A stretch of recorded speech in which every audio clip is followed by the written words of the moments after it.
자, 그러면 7번째 강의에 이어서 8번째 강의를 시작할 텐데요. 우리 8번째 강의에서 다루고자 하는 것은 특별히 두 가지입니다. 하나는 앞의 시간에서 다루지 못했던 공리주의에 대해서 조금 더 살펴보고, 그런 다음에 우리가 의무론적 윤리 이론에 대해서 살펴보도록 하겠습니다. 앞서 이야기를 했지만 기본적으로 이 전통적인 윤리 이론들은 매우 중요합니다. 여러분도 전통적인 윤리 이론들을 좀 세심하게 정리를 해 주시면 많은 도움이 되지 않을까 생각을 하고, 또 신학을 공부하는 데 있어서도 이런 윤리적인 사고 구조가 매우 중요하다라고 하는 것을 말씀드릴 수 있습니다.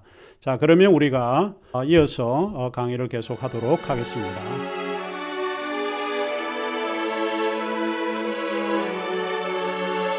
우리 공리주의를 하면서 이 공리주의가 갖는 문제에 대해서 좀 생각을 한번 해보고, 그 다음에 의무론의 윤리 이론을 살펴보도록 하겠습니다. 공리주의의 문제는 무언가 하는 것입니다. 그 중에 이제 하나가 무엇인가 하면 개인의 권리를 앗아갑니다. 결국 다수의 행복은 소수의 고통을 묵인할 수 있습니다. 그 다수의 행복을 위해서 소수는 묵인될 수밖에 없는 게 사실은 공리주의가 갖는 문제입니다. 그 다음에 이제 삶의 목적으로서의 쾌락은 돼지에게나 어울리는 이론이다. 많은 이제 이 공리주의를 비판하는 철학자들이 하는 말인데, 소위 이제 스와인 트로라고 이야기를 합니다. 이제 돼지 여물통이라고 하는데, 결국은 삶의 목적으로서 쾌락은 돼지에게나 어울리지 이성이나 합리성을 가진 인간에게는 어울리는 이론이 아니다. 이렇게 조금 비판을 하죠. 그 다음에 이제 문제를 생각해 보면 어떤 행위가 전체 행복에 기여할지 결과에 대한 예측 불가능성을 생각하지 않을 수 없습니다. 그래서 우리가 하는 행위가 전체 행복에 기여할지 그 결과에 대한 예측은 우리가 하기가 굉장히 조금 어렵지 않을까 하는 생각을 조금 가지게 되죠. 그 다음에 행복에 도달하는 것은 사실 불가능합니다. 때문에 행복은 인간 삶의 합리적인 목적이 될 수가 없습니다. 인간이 살아가는 목적이 행복에만 두기는 조금 어렵지 않을까 하는 생각이 드는 거죠. 이제 이와 같은 이제 공리주의가 갖는 문제를 간단하게 조금 살펴보았습니다. 그리고 무엇보다도 공리주의는 정언명령에 위배가 됩니다. 우리가 조금 있다가 이제 살펴보게 되는데, 소위 임페러티브입니다. 소위 캐리고리컬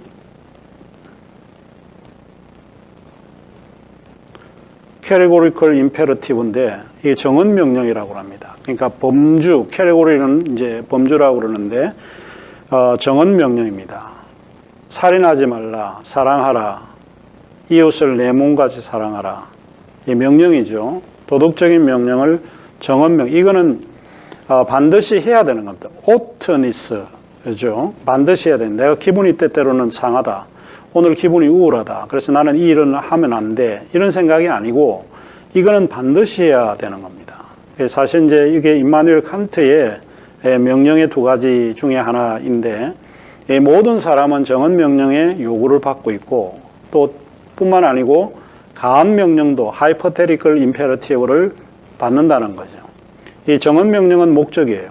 그래서 이런 그 도덕의 목적에 위배되는 게 사실은 공리주의다라고 하는 것입니다. 일단 간단하게 공리주의의 문제는 여러 가지 이제 상황에 따라서 문제가 발생할 수 있는데, 이런 5가지 정도를 우리가 한번 생각을 한번 해볼 수 있고, 그 다음에 이제 우리가 이제 생각해 볼 수 있는 것이 의무론입니다.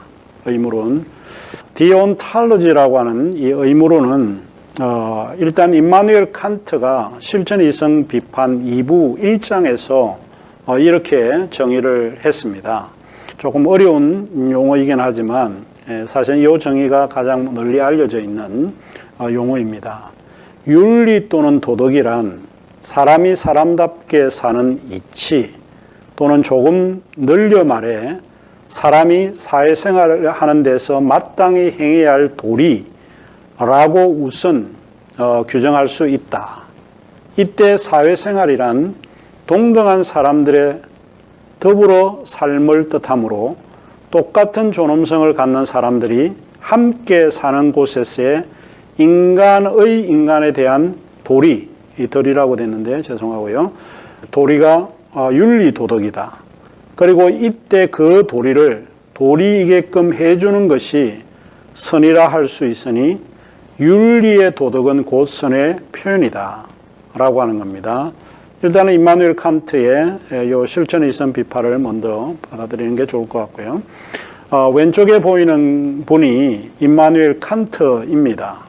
사실은 굉장히 잘 생기셨고 깔끔한 그런 이미지이고 실제 도덕적 삶을 살려고 많이 노력했던 철학자 중에 한 사람입니다. 임마누엘 칸트는 소위 케니스베르크라고 하는 아주 시골 마을을 벗어난 적이 없습니다. 그곳에서 그는 평생을 사셨는데 키가 굉장히 작습니다. 아마 오늘날로 하면 156cm에 속하는 키 정도입니다.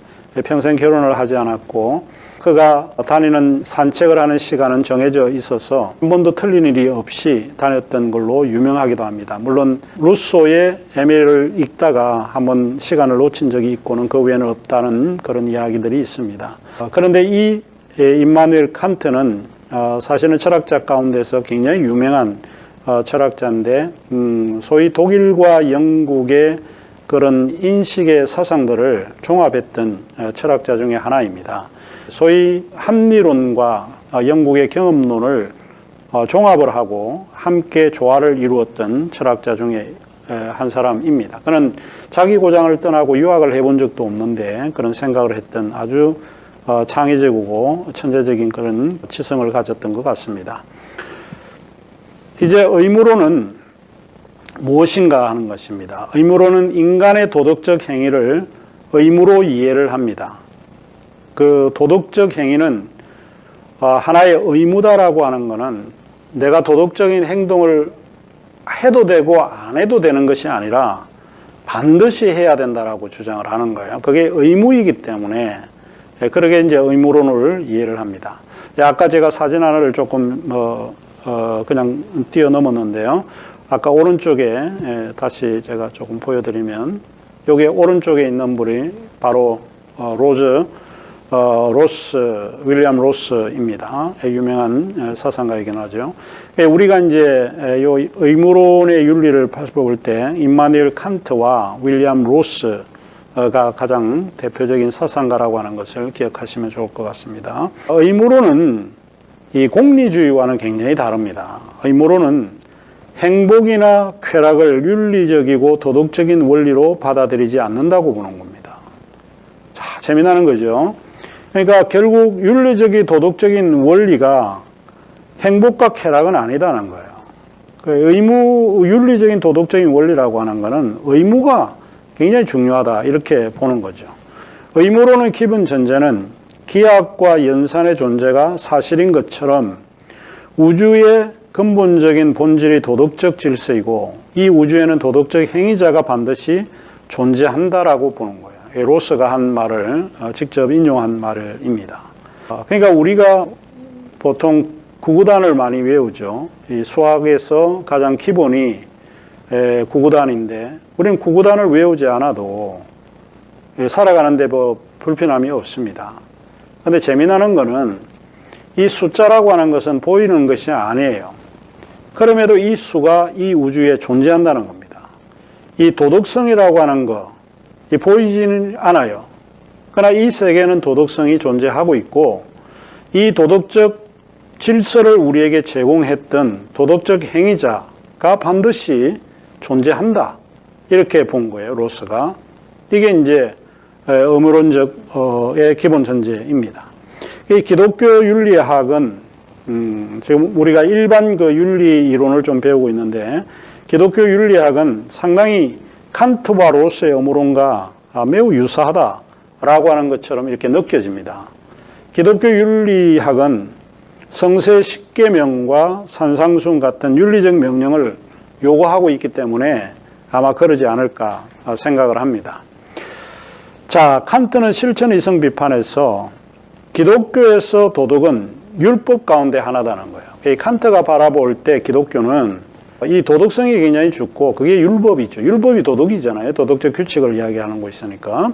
그래서 그것은 예외 없이 지켜야 할 초자연적인 인격자인 신으로부터의 지시사항으로 본성상 악에 물들어 있는 인간에게 계명으로 나타난다는 거예요. 십계명은 신의 명령으로서 사람들이 마땅히 지켜야 할 도리입니다. 도리라고 할 때 이거는 의무를 이야기를 합니다. 칸트의 의무로는 실천 이성 비판에서 자세히 설명되어 있습니다. 조금 전에 그의 실천 이성 비판의 그런 문장들을 좀 인용을 했는데 그의 실천 이성 비판은 실천에 있어서 인간의 올바른 행동의 원리들을 가르쳐 줍니다. 우리 행동도 이성이 필요해요. 합리적이에요. 어떤 행동을 할 때 막무가내로 행동할 수는 없지 않습니까? 우리가 어떤 행동을 할 때에 바로 그것은 이성이 근거되어야 된다라고 보는 거죠. 그래서 그는 도덕행위는 사람과 사람 사이에서 일어나는 실천행위다 이렇게 주장을 합니다. 칸트의 의무로는 두 가지 명령에 의해서 진행이 되는데 하나는 정언 명령이고 다른 하나는 가언 명령입니다. 가언 명령과 정언 명령이 칸트의 의무론을 촉구하는데 요거를 기억하면 좋을 것 같습니다. 그래서 칸트 그러면 여러분이 기억을 해야 되는 두 가지 명령이 있는데 가언 명령이 있고 정언 명령이 있다. 제가 앞에서 좀 설명을 했던 걸로 기억이 되는데 정언 명령은 목적입니다. 우리가 반드시 해야 되는 명령이고 또 그 명령을 실천하기 위해서 그 목적을 실현하기 위해서 선택해야 되는 수단이에요. 그게 가언 명령, hypothetical imperative라고 이야기를 합니다. 이 두 가지를 잘 실천해야 되는데 조금 더 설명을 하자면 이런 거죠. 정언 명령은 categorical imperative는 당위성 혹은 오트니스 혹은 최고의 선이나 지고의 가치를 의미합니다. 이성적인 존재라면 누구에게나 타당한 명령이에요. 반면에 가언 명령은 전자인 정언 명령, 목적을 이루는 수단으로서 어떤 목적에 도달하려고 할 때 무엇을 해야 하는지를 일러주는 명령이에요. 그래서 가언 명령은 인간의 행복과 관련되어 있는 도덕적 규칙 혹은 준칙이라고 부르기도 합니다. 이를테면 여러분 어떤 목표를 세워서 나는 미를 굉장히 중요하게 여긴다. 아름다움을 추구해야 되겠다라고 생각을 합니다. 그러면 아름다움을 추구하기 위해서 수단이 필요하죠. 그러면 헬스장에 가서 여러분 몸을 가꾼다든지 이런 것이 수단이에요. 우리 그리스도인의 예를 든다라고 하면 우리는 하나님의 영광을 위해서 살아야 합니다. 이 하나님의 영광을 위해 사는 게 우리의 목표고 목적입니다. 인생의 궁극적인 목적이라고 볼 수 있죠. 그거는 이루어야만 합니다. 무엇을 하든 하나님의 영광을 위해서 일을 해야 합니다. 그런데 그 영광을 이루기 위해서 우리가 선택해야 되는 게 뭘까요? 그건 일종의 직업과 같은 거죠. 목사가 되겠다, 집사가 되겠다, 선교사가 되겠다. 이런 것들은 일종의 가언 명령에 해당되는 것입니다. 목적을 이루기 위한 도덕적 준칙이 우리에게는 필요하다. 이렇게 보는 것입니다. 보다 구체적으로 이제 말을 하면 정언 명령은 A를 하라는 진술 형식을 취합니다. 가언 명령은 이제 이런 거죠. 조건을 이야기를 하는 거죠. 재미나는 겁니다. 이거를 반드시 해라. 뭐가 있을까요? 다양하죠. 사랑하라. 형제를 미워하지 말라. 살인하지 말라. 십계명과 같은 것들입니다. 진술 형식을 취합니다. 대신에 가언 명령은 만일 네가 S를 원한다면, 목적을 원한다면 A를 행해야 됩니다. 그래서 이런 정언 명령의 규칙은 A가 원하는 것이 무엇인지 여부와는 무관하게 A를 행해야 하는 것을 말합니다. 그래서 의무적이죠. 가언 명령의 도덕 규칙은 목표가 설정된 상태에서 그 목표를 달성하기 위해 수단을 선택해야 하는지를 선택하도록 이성이 가르쳐 줍니다. 그죠? 그래서 조금 전에 제가 예를 든 것처럼 누군가가 아름다운 몸매를 가꾸려면 헬스클럽에 가서 운동하라고 말한다면 그 말은 가한 명령의 일종이 된다라고 보는 거죠. 이는 목표나 결과를 조건으로 한 명령이 가한 명령이기 때문에 그렇습니다. 그러면 선천적으로 주어진 도덕적 법칙이고 의무는 네 가지로 설명을 합니다. 요 네 가지를 설명하고 오늘 강의를 마치도록 하겠습니다. 첫 번째, 자기 자신에 대한 도덕적 의무가 있습니다. 그 의무가 있는데 네 가지 구체적인 것 속에서 우리가 설명이 가능하다는 거죠. 자기 자신에 대한 도덕적 의무가 있습니다. 내가 자살을 하거나 안락사를 내가 하게 되면 내 자신에 대한 의무를 저버리는 행위가 되는 거죠. 그래서 이것은 자살이나 안락사를 절대로 하지 말라는 선언적인 요청이면서 명령과 같은 그런 의무입니다. 그 다음에 내 자신에 대한 도덕적 의무만 갖는 게 아니고 타인에 대한 완전한 도덕적 의무가 있습니다. 그러니까 남에게 대해서 계속 거짓말을 하게 되면 이거는 남에 대해서 도덕적 의무를 지키지 못합니다. 남에게 돈을 꾸었는데 갚지 않다면 그거는 약속을 이행하지 않는 것이죠. 그거는 타인에 대한 완전한 도덕적 의무를 실행하지 않고 있다라고 보는 거죠. 그 다음에 이제 세 번째로 자신에 대한 불완전한 도덕 의무가 있습니다. 이것은 자기 향상을 위해 가능하면 노력하고 발전시켜야 합니다. 그래서 인간은 빈둥빈둥 놀지 말고 자기 자신의 재능을 꾸준히 연마해 능력을 향상 발전시켜야 한다고 강조하고 있습니다. 상당히 재미나는 거죠. 그래서 일하기 싫어하거든 먹지 말라라고 하는 사도 바울의 이야기가 자신에 대한 불완전한 도덕 의무를 이야기를 하고 있다. 이렇게 보는 거고, 마지막으로 타인에 대한 불완전한 도덕 의무가 있습니다. 타인에 대한 불완전한 도덕 의무, 이것은 어려움에 처한 타인, 즉 이웃을 가능하면 도와줘야 하는 의무입니다. 그들에 대하여 불쌍히 여기는 마음을 갖고 가능하면 도움을 주는 도덕적 행위가 아프로리안 선언이라고 하는 말이에요. 아프로리안 도덕 의무이고 선천적입니다. 자, 우리가 종종 이제 이런 질문을 이제 묻는 거죠. 가난한 사람을 돕는 것이 부유한 사람의 의무인가? 내가 돈을 버는 것이 가난한 사람 돕기 위해서 번 건 아니잖아요. 이 가난한 사람을 돕는 것이 부유한 사람의 의무인가? 묻게 되면 칸트는 정확하게 이야기를 합니다. 그렇다라고 대답을 한다라고 보는 거죠. 윌리엄 로스의 5가지 좀 그 의무론의 구체화된 내용이 있는데 그의 유명한 책 Right and Good이라고 하는 책이 1930년에 나와 있습니다.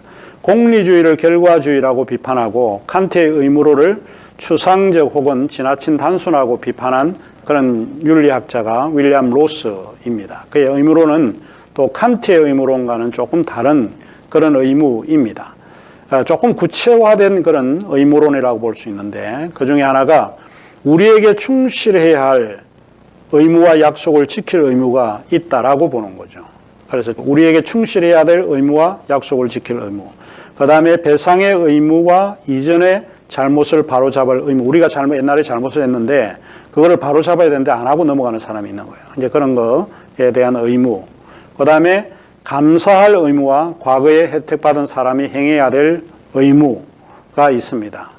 그 다음에 집단적 총체적 선의 극대화를 정지시킬 의무가 있고, 그 다음에 이제 마지막으로 악행을 행하지 않는 거, 비해악을 행하지 않을 의무가 있고, 타인에게 해를 입히지 않을 의무가 우리에게 있다. 그래서 이제 칸트의 의무론을 가지고 조금 구체적으로 우리가 살아있는 구체적인 삶에서 좀 적용을 하고 있는 그런 의무론을 윌리엄 로스의 의무론이라고 볼 수 있습니다.